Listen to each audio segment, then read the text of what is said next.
Okay, so let's talk about the 2026 World Cup. It was supposed to be the single biggest sporting event in history, a massive global celebration. But as we get closer, a very different story is starting to unfold. This is about what was promised versus what's actually happening on the ground. It all kicked off with this absolutely staggering number, over 500 million ticket applications. To give you some perspective, that's more than the entire population of the US and Canada put together. The world was clearly buzzing, ready for an unforgettable tournament in North America. And what was the prize for hosting the world's biggest party? A cool $30.5 billion boost to the economy. So you can see, this was never just about soccer.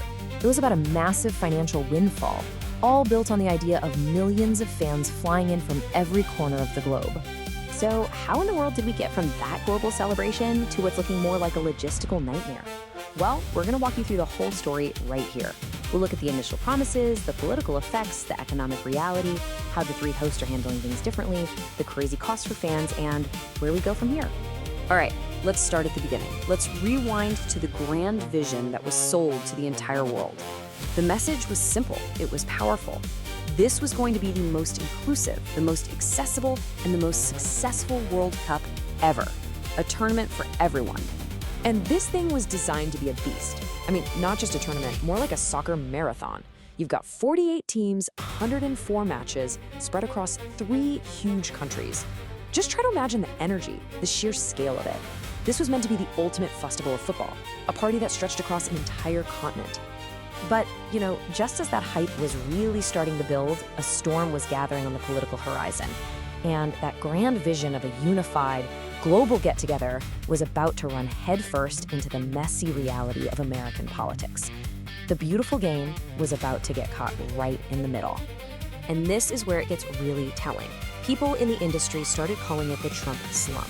And this wasn't just some clever nickname, it was a direct shot at the political climate in the US. You had industry leaders going on the record saying that the administration's policies and rhetoric were literally driving international visitors away. And this wasn't just a vague feeling, right? We're talking about a real minefield of policies that made it incredibly difficult and frankly scary for fans to even think about coming to the US. You had full-on travel bans, visa processing just frozen for 75 countries, new fees, and this looming fear of ICE enforcement. It created this climate of total uncertainty. And then you have this. At the exact same time the world was questioning America's role on the global stage, FIFA's own president, Gianni Infantino, was getting cozy with Donald Trump. He even gave him a brand new, just-invented Peace Prize. To a lot of people, this sent a really weird signal, making it look like FIFA cared more about politics than protecting the game. So, what does all this political drama actually mean for the money, for the bottom line? Well, let's take a look at the economic scoreboard, because as they say, the numbers, they don't lie. This chart, wow, it tells a pretty devastating story. The key number here is called RevPAR lift. It's basically how much more money hotels make per room. And you can see the projection for 2026 is just a tiny 1.5% bump. That is a fraction, just a fraction of the boost the US saw the last time it hosted back in '94. The economic engine just completely stalled out. I mean, this slide really sums up the whole story. On one side, you have the promise, millions of fans and a $30 billion party. And on the other side, the reality, mass cancellations, empty hotel rooms, and a massive $250 million shortfall for the US cities hosting. The dream became a bit of a nightmare. And for some cities, the impact was nothing short of catastrophic. I mean, can you imagine being a hotel owner in Philadelphia? You're banking on the World Cup being this once-in-a-lifetime business opportunity. And then you see cancellation rates hitting 95%. That's not just a number, that's a gut punch to a local economy. But this is where the story takes a really interesting twist. Because while the US was dropping the ball, its neighbors to the north and south were playing a whole different game. And the contrast between the three hosts is, well, it's pretty stark. So what was their secret? Well, for Canada, it was all about taking back control. They rolled out a clear, predictable visa process and basically said, we're not going to be tied to the political whims of our neighbor. And for Mexico, it came down to experience. They've hosted the World Cup twice already. They knew exactly what it takes to throw a world-class party. And then came this absolute bombshell.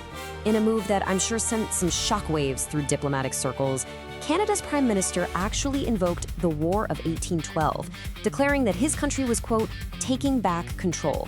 This wasn't just talk, it was a clear signal that Canada was done being a junior partner in this whole thing. But, in the middle of all this political and economic drama, there's one group that's been hit the hardest, and that's the fans. For millions of people all over the world, the dream of seeing their team on the biggest stage has been crushed by a wall of bureaucracy and just insane costs. Just look at this. It's not a trip, it's an ordeal. This is what an international fan has to go through just to get to a game in the US. First, you've got to somehow get a ticket. Then navigate the maze of the US visa system. You might have to pay a $15,000 bond. And you're definitely paying for flights that are jacked up by over 300%. And after all that, you could still just be turned away at the border. It's a huge gamble. And this quote, this is what it all comes down to. You have people like Mr. Mills, lifelong die-hard fans who followed their teams all over the planet, who are now being completely priced out of the game. When a fan who's been to 6 World Cups says it's just too much of a risk, you know something is deeply, deeply broken. And hey, let's say you're one of the lucky few who gets through all that. Well, get ready to empty your bank account. We're talking up to $10,000 for a final match ticket, over $200 for parking, and hotel rooms near the stadium going for $8,500 a night. Even public transit prices got hiked up by 700%. This is not a tournament for the average fan anymore. So with kickoff getting closer and closer, the 2026 World Cup is at a crossroads. The beautiful game is caught in this perfect storm of politics, economics, and social tension. And the final outcome is anyone's guess. And the problems just keep piling up. We're seeing boycott movements gaining steam online. Sponsors are reportedly shifting their money to Canada and Mexico. You have stadium workers threatening to strike over the presence of ice. And you even have the entire Iranian national team refusing to play on US soil. The whole thing is looking less like a global celebration and more like an isolated event. And so, it all leaves us with this one final question that honestly goes way beyond sports. In this age of intense political division, can we still find ways to come together and just celebrate something we share? The 2026 World Cup might give us an answer. But for now, it's starting to look like when politics and sports collide, maybe nobody really wins.